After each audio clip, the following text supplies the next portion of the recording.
Well, and hello, good morning. It's me, Kenny Bill Curry. I am your host of the party, and as you can tell, I'm feeling a lot better than I was earlier in the week. That's for sure. So thanks for that. Today is Friday, January 19th, 2024. We're now halfway through the month. I can't even believe it. It's going to move that fast, and then it's going to move faster naturally as we go from month to month. So get ready, because here are the things that we all need to know. Not only what happened yesterday, because it'll be an exciting day, but what's ahead. So tech comes to the rescue, right? But we talked about that. Taiwan Semi ignited that rally yesterday. Treasuries remain slightly weaker in price, and yields are up a bit. Nothing to be super concerned about. The dollar's weaker, oil's up, gold is up. The Fed, let's be clear, the Fed has not committed to any rate cuts. Not one, not two, not three, not five, not 10. It's all speculation. And what do we have for dinner tonight? Well, we're going to have the chicken soup, and you'll understand why. Technology wakes up and leads the way higher yesterday. Recall that Taiwan Semi, what they did yesterday morning, they ignited the rally in the chip stocks, and when they said they expected solid growth this quarter, and that sent the algos into a buying frenzy across the tech sector, resulting in a $165 billion chip rally. Nvidia up 2%, AMD up 1.6%, Intel up 1.5%, Broadcom up 3.6%, Qualcomm up 4.5%. The semiconductor index up 3.3%, cybersecurity up 1.2%, and robotics and artificial intelligence up 1.1%. And then we got an upgrade for Apple by Bank America's, one of their analysts at Bank America, who stated that the combination of AI and the Vision Pro would prove a valuable upside driver for Apple, while also noting that it would likely mean a boost to their iPhone sales as well. And that opens the door up to gains in their services division. He also raised his target from 208 to 225, and boom! Investors loved it and went all in and scooped up Apple shares, sending that stock up 3.3% or $6 a share to end the day at 188.75.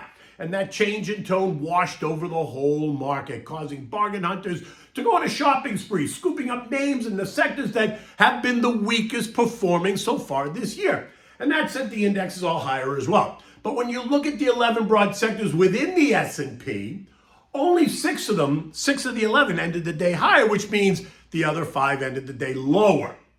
And that just suggests that there's some shifting around within the sectors. So for instance, we saw money move out of utilities and real estate, but we saw money move into technology, industrials, and communications. At the end of the day, the Dow added 200 points, or 0.5%. The S&P was up 40 points, or almost 1%.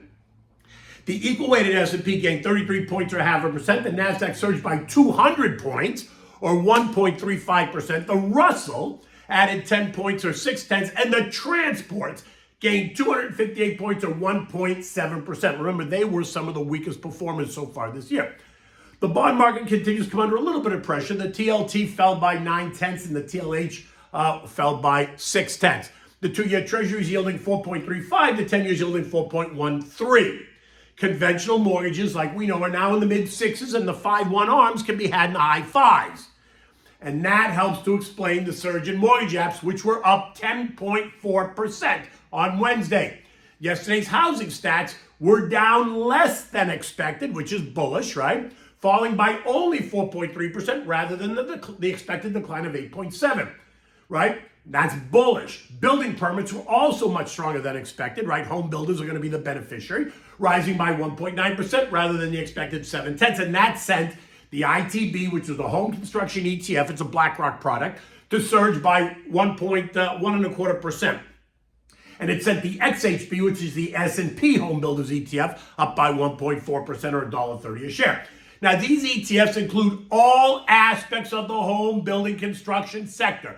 So when building permits surge, you have to believe or expect that all the component parts are going to do better.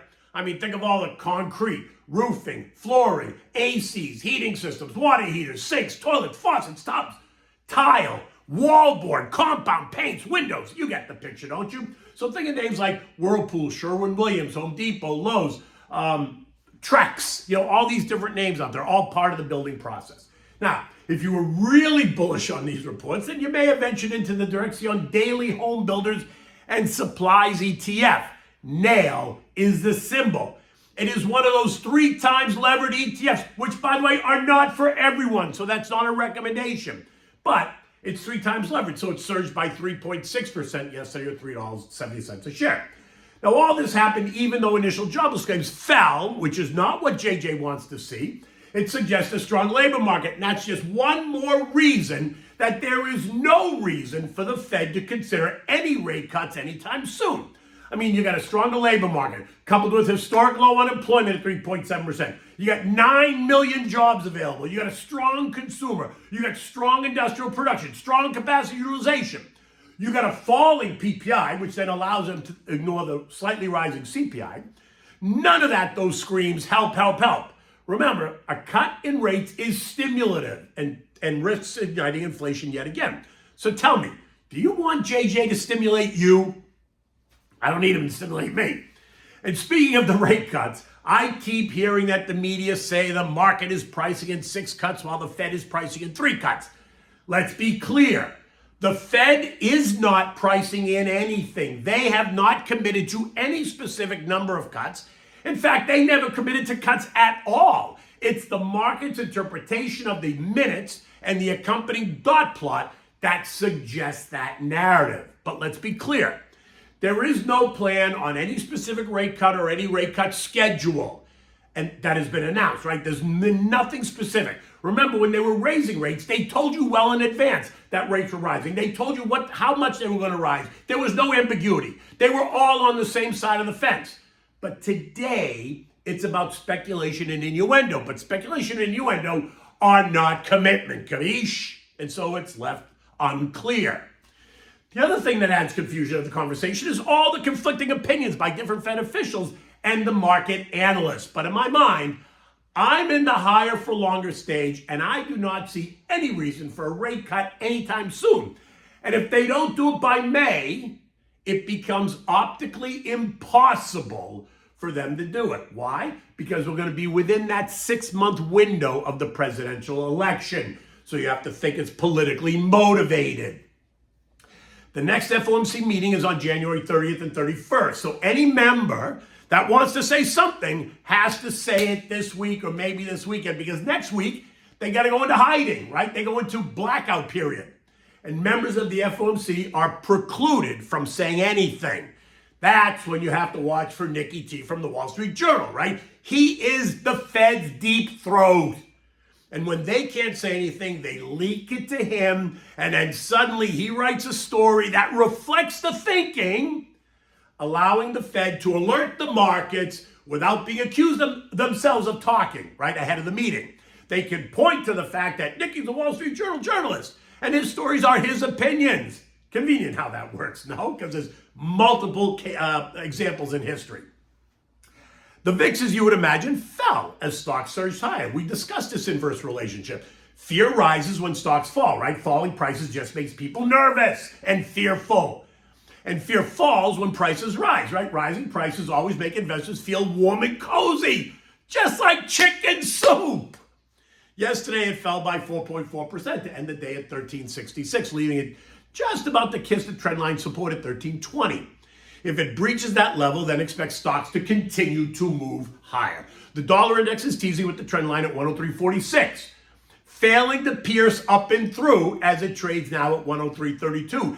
And this perceived weakness is helping the commodity space, right? So think oil and gold. And speaking of oil, it's trading at $74 a barrel, holding within the trading range that we identified. It is now on the north side of what was trendline resistance at 73.77, right?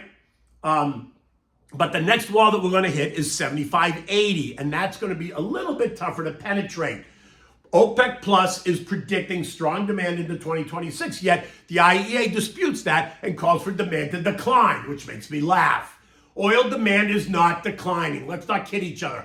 All you have to do is look at what happened across the nation this week with the weather. Alternative energy sources failed miserably in the cold weather. Who is kidding who? But that doesn't mean that prices can't go lower, right? Because they can. Why? Because of the surge in non-OPEC production, think the United States, which is sending the kingdom into a tailspin.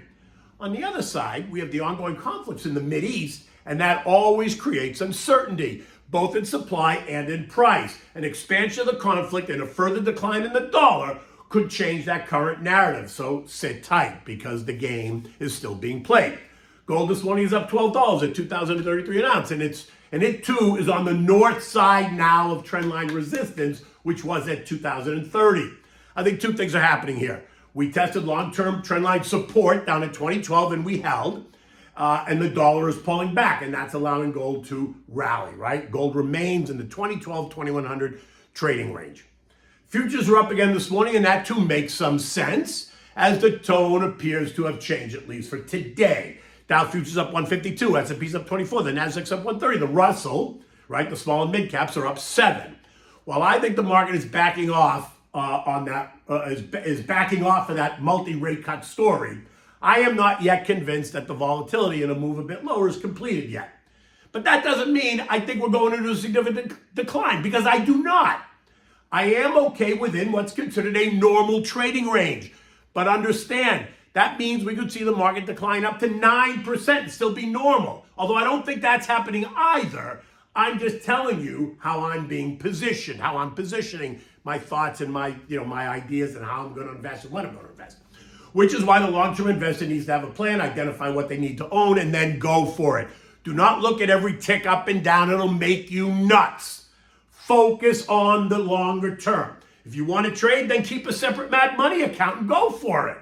But do not combine your trading account with your long-term plan, because it screws you up, capiche? Eco data includes existing home sales, and they're expected to be up 0.3. Don't be surprised if it's even stronger. Think of those mortgage apps. European markets are up about 0.4% today. Davos is over. Everyone's going home. They're flying home in their private jets, whatever. The S&P closed at 4780. It was up 41 points. Once again, kissing all-time highs. It doesn't feel like we're going to test 4680 on the downside anytime soon, but I'm not sure that we can pierce the current high either. Much is going to depend on the ongoing earnings season and the coming Fed clarity, if we get any. In the end, it's about sticking to your plan and talking to your advisor. Okay, so here's the classic chicken soup. So as your mother always says, have some chicken soup. It's good for you. Well, it's time then to go to the kitchen and make a big pot of chicken soup, especially along the Northeast and across really most of the country as temperatures are plunging. For this, I use 2 large chicken breasts and 4 thighs. I have onions, carrots, celery, water, salt, and pepper, a chicken bouillon cube, and beans, which are optional. Cannelloni or chicha, you make your pick. You don't even need them if you don't want. Rinse the chicken pieces, put them in the pot, fill it with water. Now add in all the chopped vegetables and the bouillon cube. Season it with salt and pepper, bring it to a boil. Once it comes to a boil, turn the heat down to medium-low and just let it kind of simmer for about 1.5 hours. Now, some of it's going to evaporate, so you have to just go back there and add a little bit of water just to keep it kind of at that level, right? When it's done, take it off the heat, remove the meat, put it in a bowl and let it cool. That's when you might want to add in the beans if you choose to. At this point, add the beans in. Now, when the meat is cool, remove the skin, debone it from the chicken, slice it into chunky pieces, and then return it to the soup. You can keep some aside and make chicken salad out of it. Now, place the pot in the fridge and allow it to cool overnight. The fat from the chicken is going to rise to the top and form like this skin. When you take it out of the fridge the next day, you're going to just take the skin off with a spoon, with a big spoon, just take the skin off and discard it. Reheat it and then serve it along with either rice or maybe elbow macaroni. Always have, and you can just have it like that. You don't have to put anything in it. I usually put elbow macaroni just because that's what I do. But I always have fresh grated Parmigiana cheese as well. Some people say, why do you do that? Because I love cheese. That's why I do that. In any event, it's Friday. The day is getting started. I'm about to go on Varney. Until Monday, take good care.